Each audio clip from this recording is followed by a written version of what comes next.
Buenas noches. Para mí es un verdadero placer recibirlos en estos cuentos de la noche. Lo mismo Viviana. Hay historias que nos mandan o nos cuentan. Algunas de ellas nos dicen que si las publicamos, que si podemos recibir el cuento. Es el caso de Potter. Potter nos ha anunciado que tiene un cuento de fantasmas. El asunto es que hoy en día los derechos de autor, sobre todo en plataformas como YouTube, son muy cuidadosos y muy estrictos en ese sentido. Entonces eso nos ha limitado a la publicación de cuentos que no sean de producción nuestra, que podamos comprobar esa producción. Por esa razón, pues estamos buscando una solución y Potter, apenas la tengamos, le avisamos. Entre las cosas que nos han mandado, me llegó una historia de una amiguita, Daniela Cantor. Ella tiene 16 años. Con permiso de sus señores padres, nos contó que una noche, estando en su cama, sintió que alguien se sentaba en ella y sintió como un bulto en la cama. Ella pensó que eran los gatos, pero los gatos nunca hacen ese tipo de movimiento que sintió ella, que punse un día y miró extrañada, pero no había nadie. Esa historia, ese cuento, esa experiencia de que algo se sienta en la cama y se sienta duro, que lo despierta a uno, quien se sentó, y uno mira quién es, no se sabe. A mí me pasó una vez. Nosotros teníamos una perrita llamada Nala, y ella, cuando sentía mucho frío, se iba a dormir a nuestra cama. No era constante esa dormida. Y una noche o varias noches, ¡pum!, el movimiento en la cama, de que alguien se sienta a los pies de la cama. Yo inmediatamente miré y no había nadie. Y la perrita, curiosamente, también miró hacia el lado donde había sentido el movimiento, batió la cola y volvió y se durmió. ¿Qué es? Es un fenómeno que no ha sido estudiado, es algo raro, es algo extraño. Y en próximos programas les traeremos historias y lo que se sabe de ese tema, de los que se sientan en la cama y lo despiertan a uno por la noche. A veces es bastante inquietante. Gracias a Daniela Cantor. Quiero agradecer también a todos ustedes. Sus comentarios son muy importantes dentro de nuestro canal. Lo más importante es que La Carmelinita, los 30 episodios de La Carmelinita ya están en línea completa y los pueden observar o ver en nuestro canal. Están por el momento únicamente para los miembros del canal. Hay otro tema que es también inquietante y del que se habla muy poco, es bastante misterioso. Es el tema de la llamada bilocación. Está aquí y está allá. Las historias más frecuentes son las de santos de la Iglesia Católica, Apostólica y Romana. Pero no solo esa bilocación se da en esta religión. En el Tíbet se sabe de monjes que hacen o hacían la bilocación. En la región hindú, en las religiones hindúes, también hay experiencias de bilocación. En las ciudades común y corriente, Nueva York, México, Bogotá, hay historias de bilocación. Y muchas veces se encuentran. El original y el bilocado se encuentran. Esa es una historia que les vamos a traer más adelante. Pero para preparar el tema de la bilocación, vamos con una primera parte.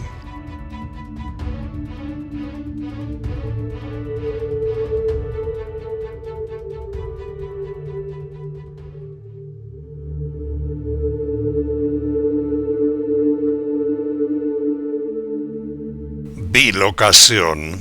La ciencia nos dice que nuestros cuerpos solamente pueden ocupar un lugar en el espacio y en el tiempo, que no podemos estar en dos lugares a la vez. Sin embargo, hay historias misteriosas que dan fe de la presencia de algunas personas en dos lugares distintos y alejados entre sí por muchos kilómetros de distancia. El siguiente cuento está basado en leyendas del Perú antiguo, del Perú colonial. Si no se puede probar, es ficción.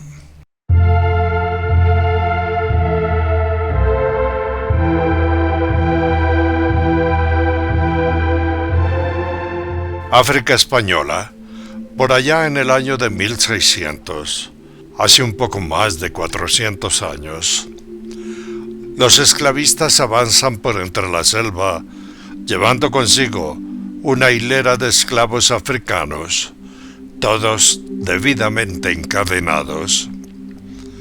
Algunos de esos esclavos martirizados y hambrientos se ven muy enfermos, con llagas producidas por sus cadenas en los pies. Otros marchan con profundas heridas en la espalda, heridas motivadas por los crueles latigazos. Van camino del puerto más cercano para ser vendidos a los comerciantes, a los que llegan para comprarlos y luego en un viaje miserable y aterrador transportarlos a América, donde nuevamente serán vendidos como esclavos. Para los infortunados africanos no hay futuro. Luego de varias horas de camino, los esclavistas se detienen a descansar y arruman a sus reos en un claro de la selva. Pasado un rato, venido quién sabe de dónde, al grupo se arrima un fraile de tez oscura. En sus manos, un canasto y en su pecho una sencilla cruz de madera. El fraile, al llegar, habla con los esclavistas, europeos atraídos por la codicia de un negocio fácil. Algunos se burlan del fraile, otros lo insultan y lo empujan, diciendo que viene a liberar a los negros. Al final, el fraile consigue el permiso y, vigilado por los guardias, comienza a curar a los esclavos, a los que están sentados en el piso. De su canasto, el fraile extrae vendas, algunos panes y agua para beber. E incluso alcanza para darle a los guardias. Entre los esclavos, la sorpresa de ver un fraile negro los consuela, y agradecidos besan la mano de su auxiliador. Todos lo miran al rostro, todos lo identifican. En su trabajo auxiliador, el fraile, arrimándose a un esclavo que tenía la espalda muy lastimada por los latigazos, le pregunta en su idioma el nombre, y éste le responde también en su lengua: «Me llamo Tafari». Al final, terminada la caridad, el fraile, luego de bendecir a los esclavos, se marcha. Se va por donde no había venido.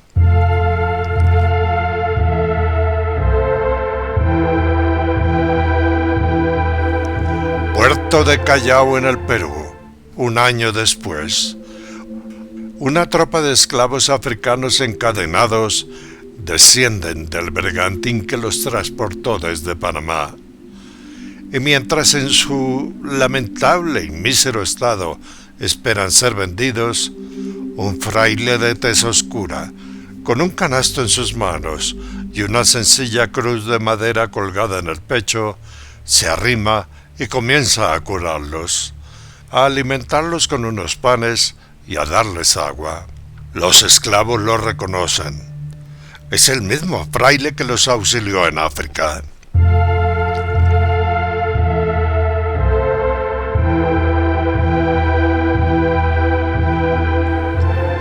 Lima, Perú, 2 años después.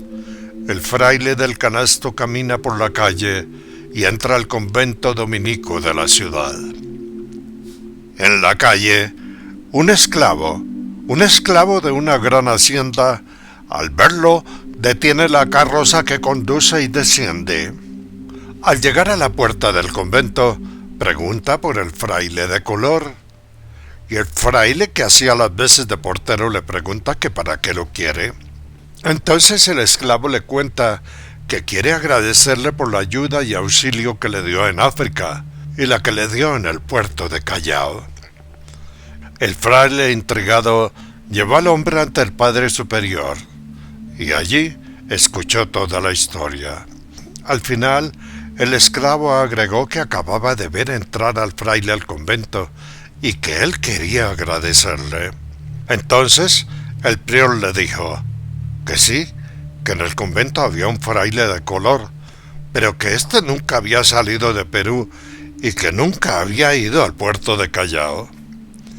El esclavo insiste y asegura que sí. Mandado a llamar a la oficina, entró el fraile de tez oscura con una sencilla cruz de madera colgando en su pecho.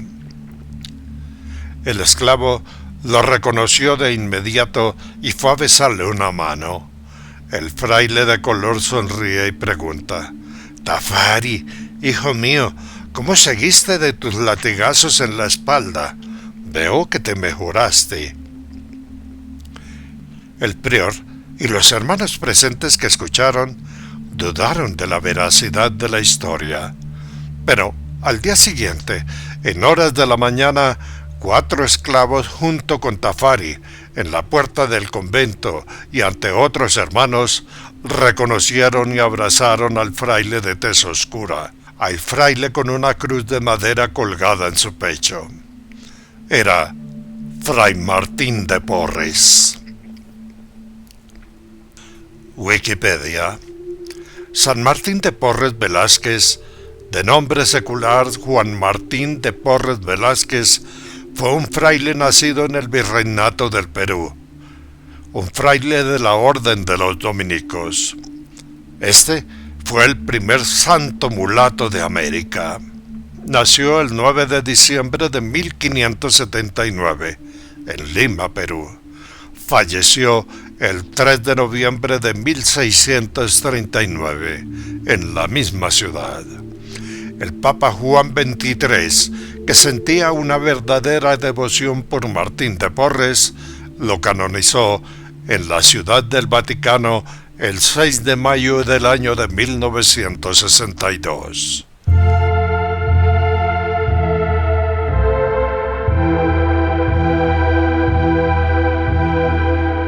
San Martín de Porres.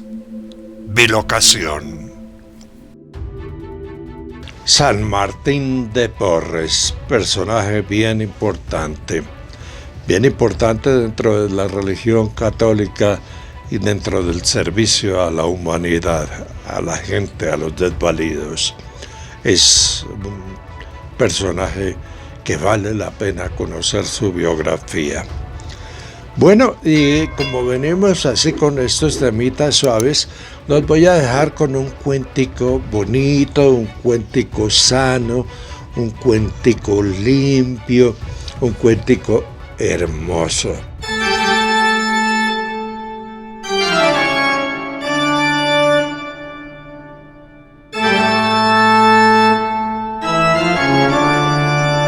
El esperpento.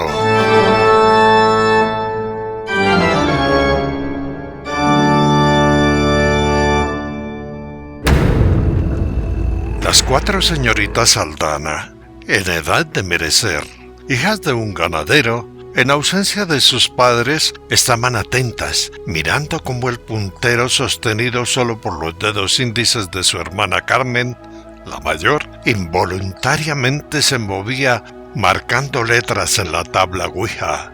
La tabla de los espíritus que les habían dicho predecían el futuro. Y mientras el puntero se movía marcando signos, una de ellas anotaba en un papel la letra marcada y así formaba una respuesta.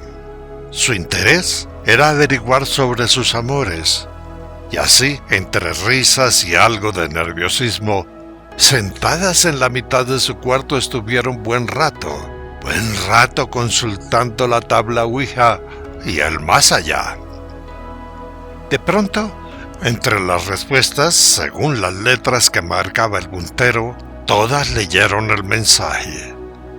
Carmen, esta noche voy por ti. Asustadas, todas se miraron.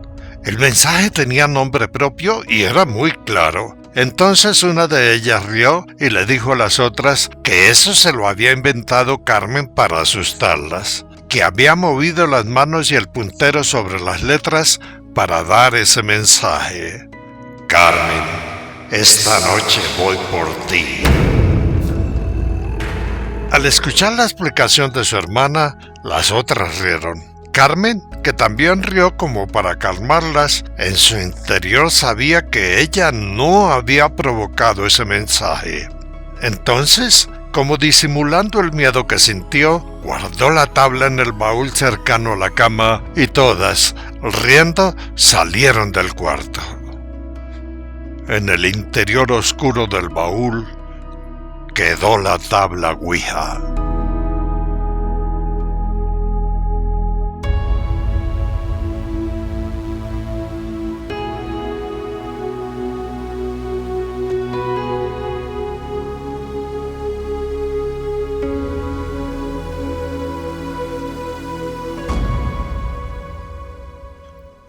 Doce de la noche de un día cualquiera en el año de 1948.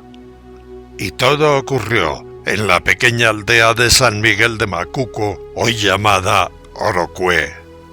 Esto a orillas del río Meta, en el departamento de Casanare, en los llanos orientales de Colombia.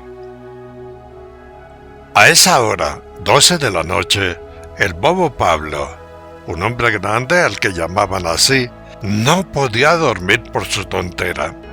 Y como siempre lo hacía, salía de su habitación y gritaba: «Son las 12 de la noche, hora de las brujas chuponas y elviruñas. Son las 12 de la noche, las brujas chuponas y elviruñas». Nota: en aquella época y aún hoy, el tal Viruñas era la encarnación del mismísimo Patas, el mismo que quería llevarse a Rosarito. Rosarito, Rosarito.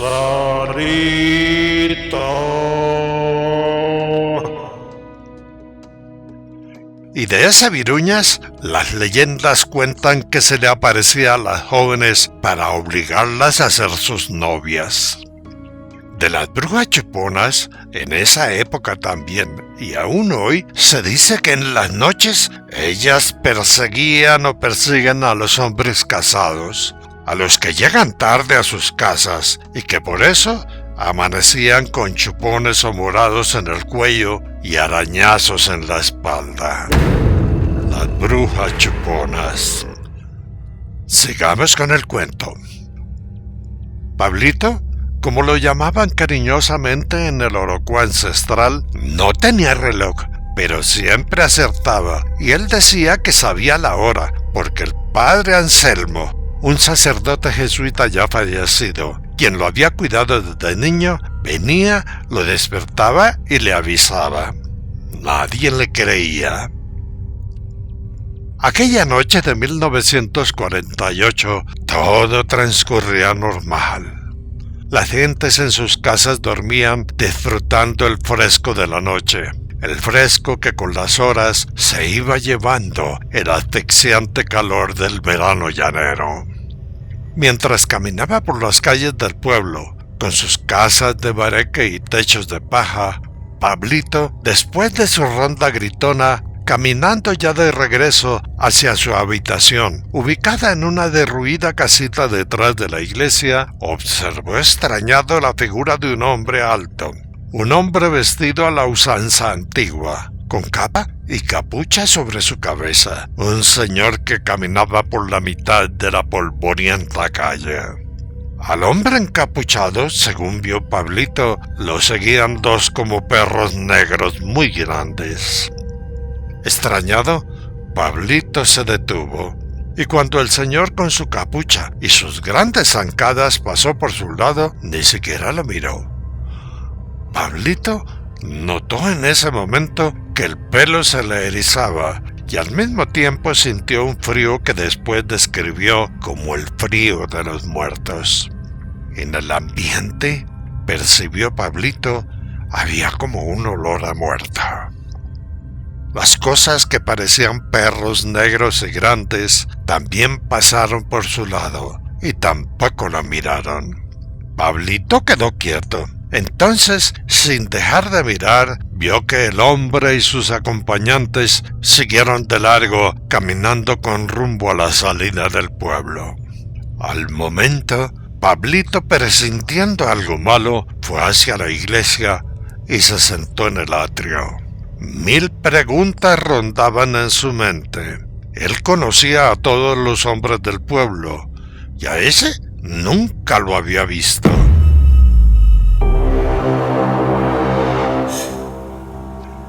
Casa de la señorita Saldaña en edad de merecer. Las 4 hermanas, arropadas con sendas sábanas, dormían en la misma habitación. Las 4 camas estaban pegadas a las paredes del cuarto. Carmen, la mayor, con la espalda pegada a la pared, cosa que hacía cuando sentía miedo, había pasado un comienzo de la noche muy inquietante. Un comienzo de la noche en el que estuvo pensando en el mensaje de la Ouija. Carmen, esta noche voy por ti. Nerviosa y asustada, Carmen estuvo largo rato, y entonces a lo lejos escuchó los gritos de Pablito. Son las 12, la hora de las brujas chuponas y alpiruñas. Son las 12, la hora de las brujas chuponas y alpiruñas. Más asustada aún por los gritos, pensando en la medianoche y alpiruñas, se pegó más a la pared. En esa época, en San Miguel de Macuco, hoy llamado Orocue, no había energía eléctrica y algunos dejaban prendida en sus habitaciones una lamparita de aceite de palma real o palma nativa, la que con su luz mortecina iluminaba los cuartos. Esto lo hacían para espantar los zancudos y para alumbrarse cuando se vieran obligados a sacar la vasenilla de debajo de la cama, en caso de necesidades. Por un rato, Carmen temerosa estuvo mirando la llama de la lámpara en la mitad del cuarto y por fin se quedó entredormida. Entonces, de un momento a otro, sintió un frío de hielo y sin abrir los ojos, con la cabeza recostada en un extremo de la almohada, extendió la mano y se arropó más con la sábana. Entonces, escuchó muy cerca una voz que le dijo: Carmen, ya vine por ti. Carmen, extrañada, abrió los ojos y entonces vio frente a su rostro la cara inmunda de un hombre de ojos cavernosos y dientes de calavera que la miraba. La cosa olía a cadáver podrido. El grito sacudió a todo San Miguel de Macuco, hoy llamada Orocue. Con el grito, Pablito quedó parado en el atrio de la iglesia y entonces, pensando en algo grave, corrió hacia la calle por donde había escuchado el grito. Era la misma calle por donde el hombre alto había pasado. En la habitación, las hermanas de Carmen quedaron sentadas en la cama y por un momento, aturdidas por el grito, no supieron qué hacer. Y entonces, en la penumbra vieron que un hombre alto, con capa y capucha, cargaba a Carmen y salía de la habitación. Y lo peor no fue eso. Frente a ellas había 2 animales grandes, los animalotes que parecían como perros. 2 animalotes que las miraban vigilantes. El grito de Valentina, la menor de las señoritas Saldanas, retumbó nuevamente en Macuco, en aquel pequeño pueblo que después llamaríamos Orocué. Pablito, asusado por el nuevo alarido, entendió que venía de la última casa en esa calle, la casona de los Saldana. En el cuarto de las señoritas, de un momento a otro las cosas como perros dieron media vuelta y las nenas hermanas, que permanecían sentadas en sus camas, quedaron como paralizadas de terror. Ya en la calle, Carmen, quizás motivada por el miedo, viendo el rostro inmundo del hombre que la cargaba, luchó por soltarse, pero no pudo. Entonces el esperpento se detuvo y luego, abriendo su bocaza, lanzó algo parecido a un vaho negro en la cara de Carmen. Un vaho que olía a cadáver descompuesto. La infeliz muchacha alzada, al respirar el vaho, sintió que se dormía. Y en un último esfuerzo, alzando la mano que tenía libre, antes de que el esperpento cerrara la boca, le metió con fuerza el puño en la boca y al hacerlo sintió que su mano penetraba por la garganta inmunda del engendro maléfico.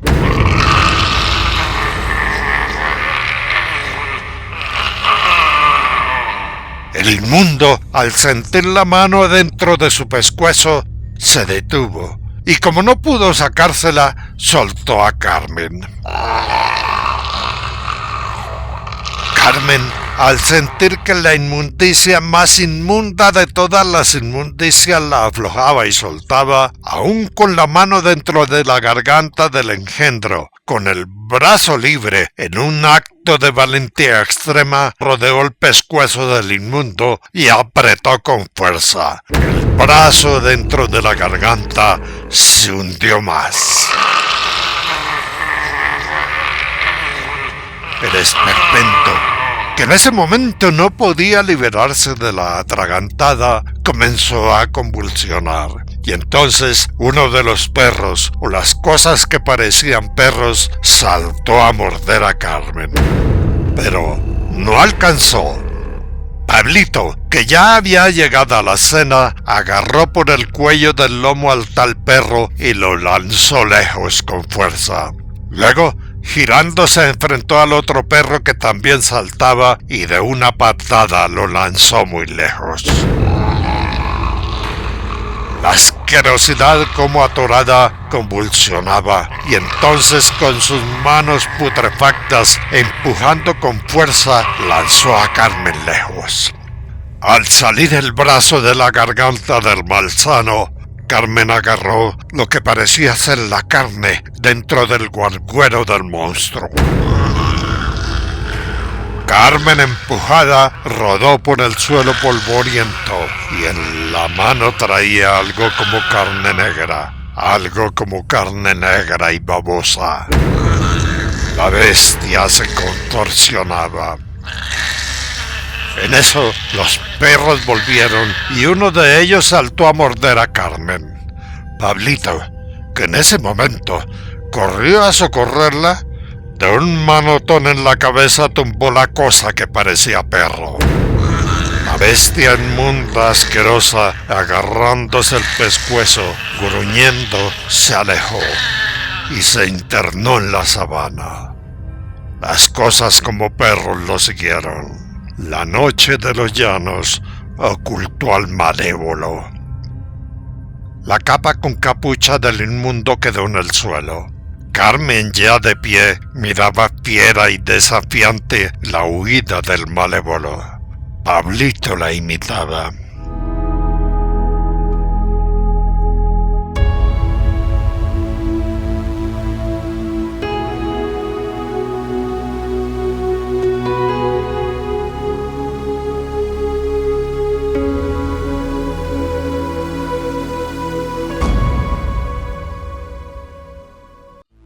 A las 5 de la mañana, Carmen ya estaba bañada con 1000 restregadas de jabón y luego remojada con mucho alcohol. En ese momento, en la calle, donde la gente atraída por los gritos de la Saldanha se arremolinaba, Carmen y sus hermanas, rociándoles alcohol, quemaron la capa con capucha y con ella el colgajo de carne picha que Carmen había arrancado dentro del pescuezo inmundo. El colgajo se movía como si estuviera vivo. Luego, en la casa, y ayudadas por algunas matronas del pueblo, lavaron los pisos, hicieron riegos y quemaron la almohada, la sábana y el colchón de la cama de Carmen, la misma donde la cosa inmunda había estado acostada. Todo quedó limpio, pero se les olvidó algo. La tabla Ouija seguía silenciosa y quieta dentro del baúl.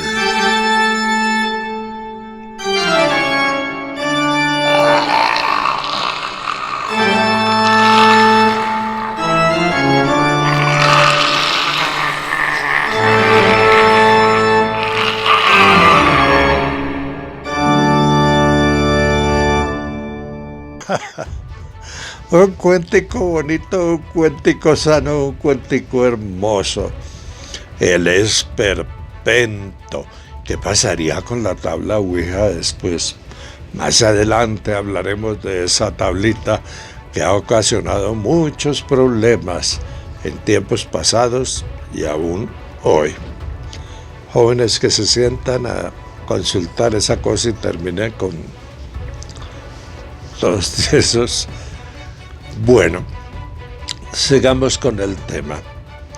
Espero que les haya gustado el cuentico bonito, el cuentico sano, el cuentico limpio. Ese es peor que la marrana zombie. Bueno, la novelita. Habíamos acordado con Viviana que la recortamos, pero hemos recibido algunas notificaciones que nos dicen que les gusta la novelita, que por qué la vamos a cortar. Entonces, pues, vamos a continuar con la novelita en capítulos pequeños para terminarla, para que no hagamos lo que se hizo en una época que si no funcionaba fuera y la gente quedaba defraudada. Vamos con Marianela.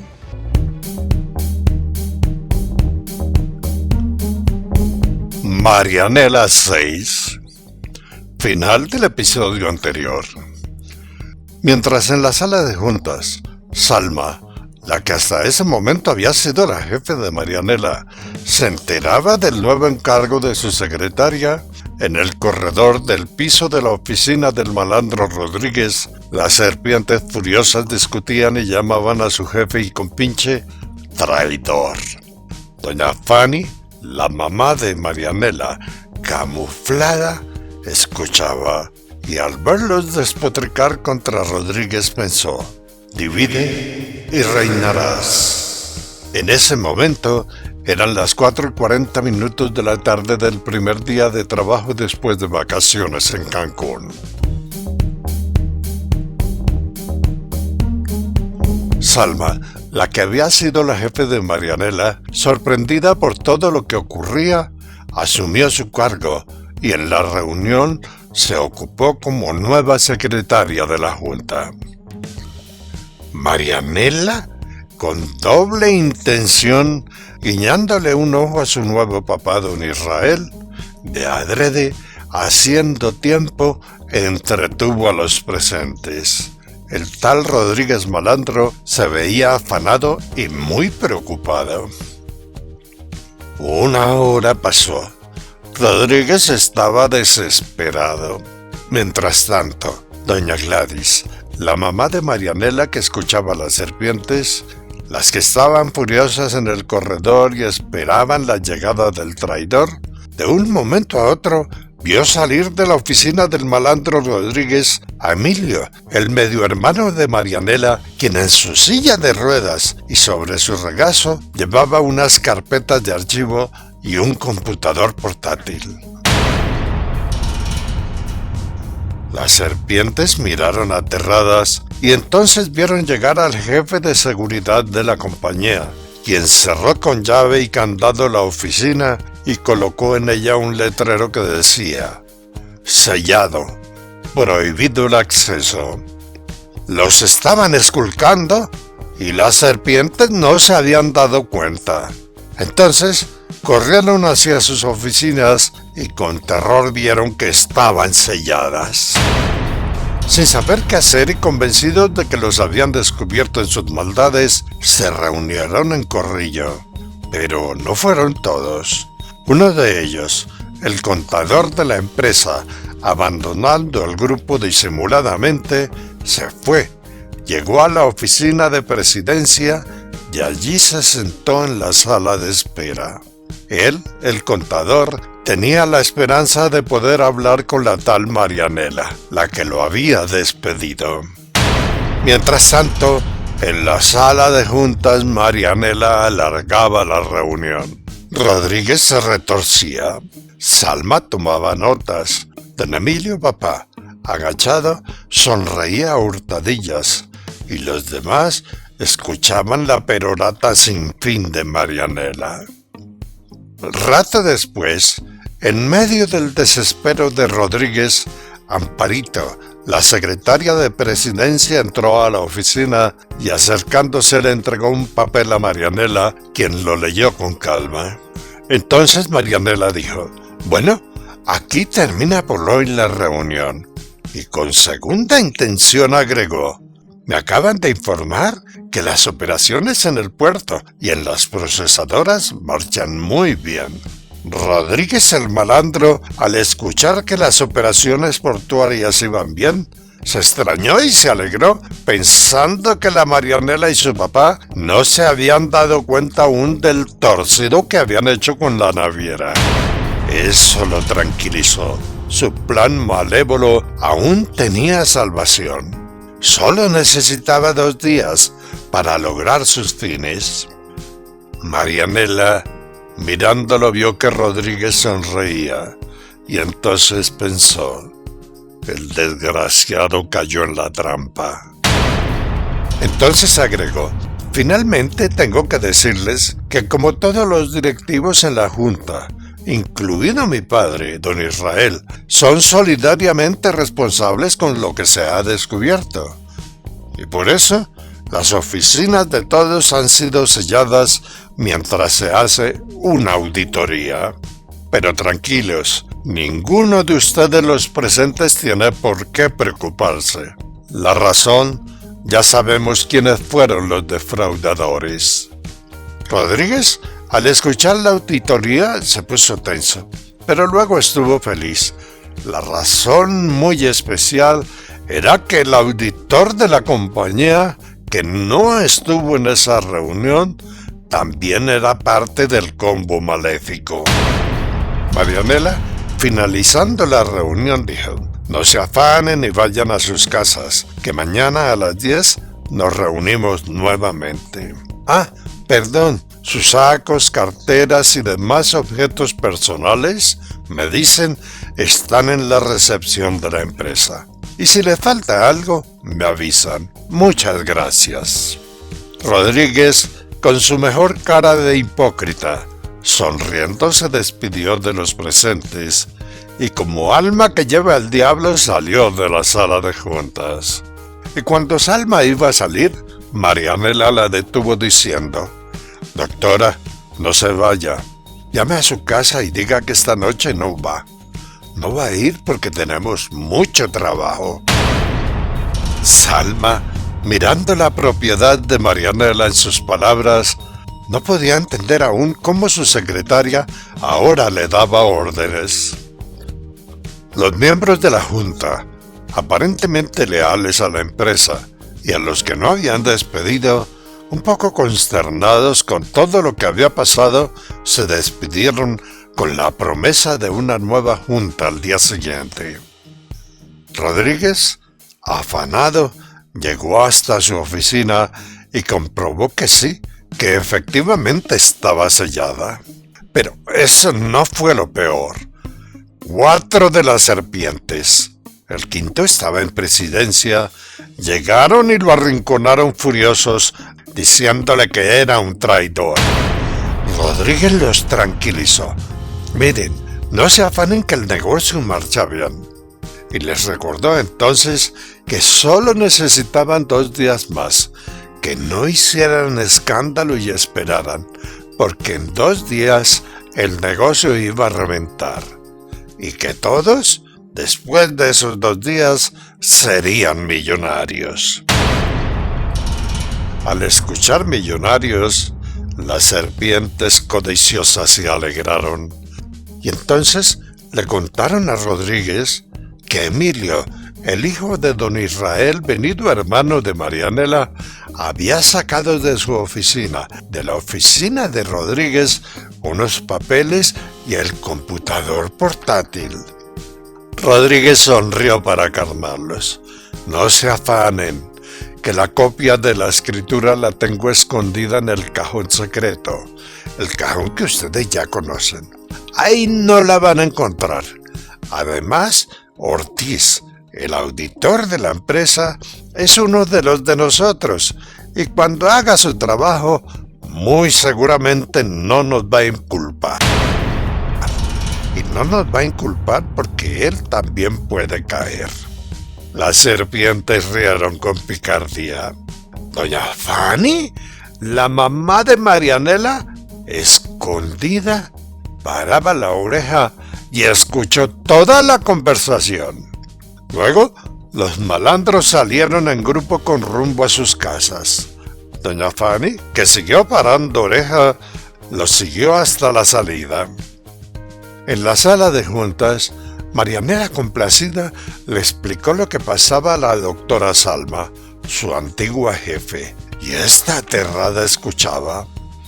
Entonces, cargando en su regazo una gran caja con carpetas, documentos y computadores portátiles, entró a la sala Emilio, entró en su silla de ruedas y Óscar, el enfermero regañado, lo empujaba. Después de parquear la silla de ruedas al lado de Marianela, Óscar, el enfermero, cogió la caja y la colocó sobre la gran mesa. Al ver a Salma en la sala, Emilio paralítico sonrió, y cuando ella lo miró, Emilio se sonrojó. Salma, la hermosa, también lo hizo, y sonriendo tímida, lo saludó. Marianela se la pilló de una y pensó, estos dos se gustan. En eso Óscar, el enfermero regañado, dando un rodeo a la mesa, fue hacia Salma y saludando, le dio un beso en la mejilla. Marianela lo admiró extrañada y Salma, para aclarar la situación, dijo, es mi hermano. Emilio paralítico abrió los ojos. Óscar, que no era empleado de la empresa, sino que era empleado de don Emilio, nunca le había dicho nada. Salma y Emilio se miraron y sonrieron. Marianela nuevamente se la pilló. Entonces, Marianela, dirigiéndose a don Israel, le dijo, perdona, papá, yo sé que estás cansado, pero hoy mismo te vas para Bogotá y mañana temprano te contactas con el presidente de la petrolera. Llévate una copia de la escritura. Don Israel entendió el propósito. Marianela había descubierto algo. En ese momento eran las 6 de la tarde del primer día de trabajo. Después de vacaciones en Cancún. En su casa de habitación, en un barrio elegante de Medellín, informada por su amante Rodríguez, Jimena Botero, la que decía ser la novia y futura esposa de Emilio, estaba furiosa, maldecía y renegaba. Y cuando la Jimenita estaba brava, compulsivamente se rascaba la cola. Esta novelita continuará. Marianela resultó muy astuta. ¿Qué fue lo que descubrió en la conversación en la junta cuando ordenó a su papá que se fuera para Bogotá, la empresa de petróleos. Algo encontró. El enfermero regañado, hermanito de la muchachita bonita de la Salma. Hermanito, a propósito de Salma, por allá muy lejos en la mitad del Océano Pacífico hay una amiga que se llama Salma y desde una isla lejana y remota nos escribe constantemente. Salma, muy amable por sus comunicaciones. La pueden ver en los comentarios.